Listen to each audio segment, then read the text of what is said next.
Alice, j'ai 49 ans, je vis à Paris avec mes 2 enfants, mes 2 filles.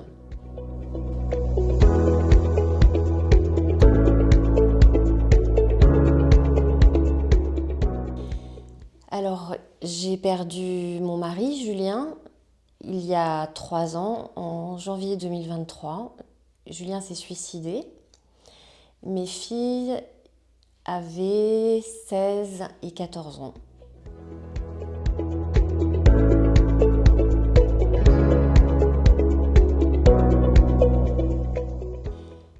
Alors, les derniers mois de vie de Julien ont été si difficiles que mon deuil a peut-être commencé par une forme par quelque chose qui s'approche du soulagement. Mon cœur s'est remis à battre puisque je ne craignais plus qu'il meure, il était mort. Après, en parallèle, il y a eu la brutalité du deuil, le sol qui s'ouvre sous mes pieds. Et puis la colère, beaucoup de colère. Pas tout de suite, mais mon deuil a été fait en partie de colère. La culpabilité, jamais très loin. Et bon, le chagrin, voilà.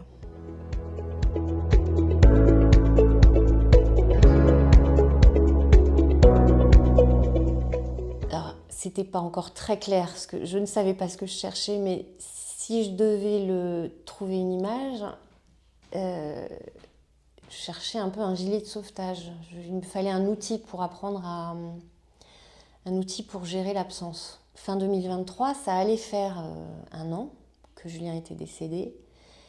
J'étais fracassée par la tristesse. Je crois que le matin même, je ne savais pas que je le ferais, mais j'ai appelé Empreinte. Et alors, je me souviens très précisément des mots de la bénévole qui a répondu. Je me souviens encore de sa voix. Et cette bénévole m'a parlé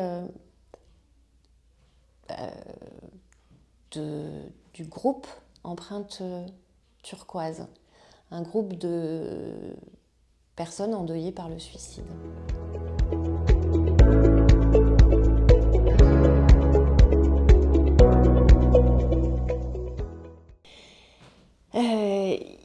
Il restait une place au groupe Empreinte Turquoise. Donc j'ai été reçue sur place à l'association par une psychologue. Lors de cet entretien, je crois, ce que j'ai ressenti, c'était qu'il fallait s'assurer qu'un groupe me ferait du bien, et puis aussi que j'aurais ma place dans ce groupe, puisque l'équilibre est très très important. J'ai donc rejoint le groupe Empreinte Turquoise. Je me réjouissais à chaque fois de rejoindre cet espace de parole.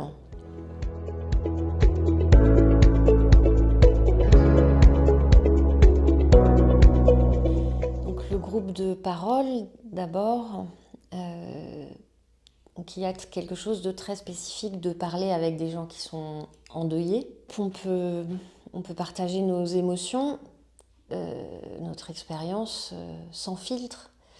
Les barrières tombent quand on ferme la porte et qu'on commence à parler. Ça fait beaucoup de bien de parler, d'être écouté bien sûr, et puis d'écouter aussi. J'ai beaucoup appris sur mon deuil en écoutant les autres deuils.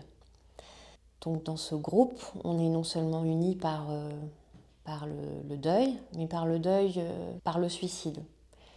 Ce qui est sans doute une certaine spécificité.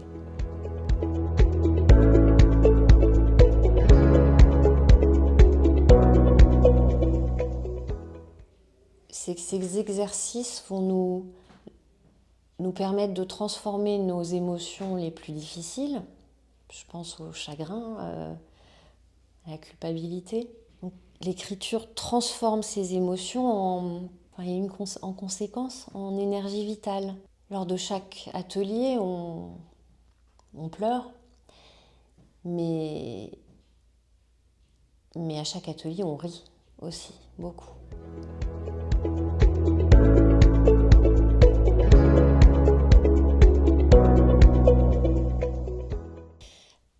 Ce qui a été très aidant, c'est l'échange, les conseils qu'on s'est donnés entre endeuillés, parce que les endeuillés savent que certaines injonctions à aller mieux sont compliquées à mettre en place. Sors, mange, tu t'en remettras. C'est plus difficile à faire parfois qu'à dire. Et se le dire entre nous, entre endeuillés, c'était très aidant.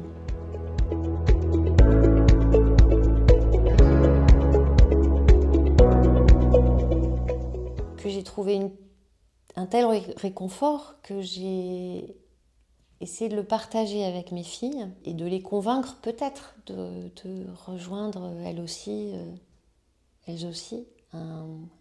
Empreinte. Ma grande l'a fait et n'a pas trouvé ce que moi j'ai trouvé ici. Et en fait, chacun doit trouver son gilet de sauvetage, mais ça, c'est peut-être pas le même pour tout le monde.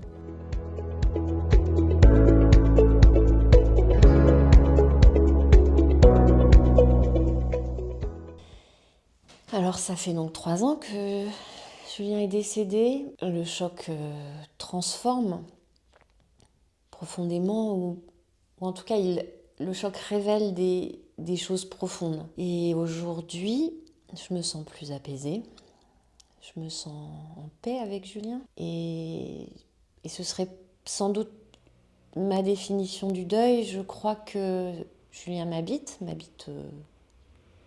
beaucoup, m'habitera sans doute toujours, mais il ne m'empêche plus de vivre. Je crois que je l'ai mis quelque part à une distance qui rend son absence tolérable, supportable. Et je nourris sa présence, plus que son absence, et je fais grandir ce sentiment d'apaisement.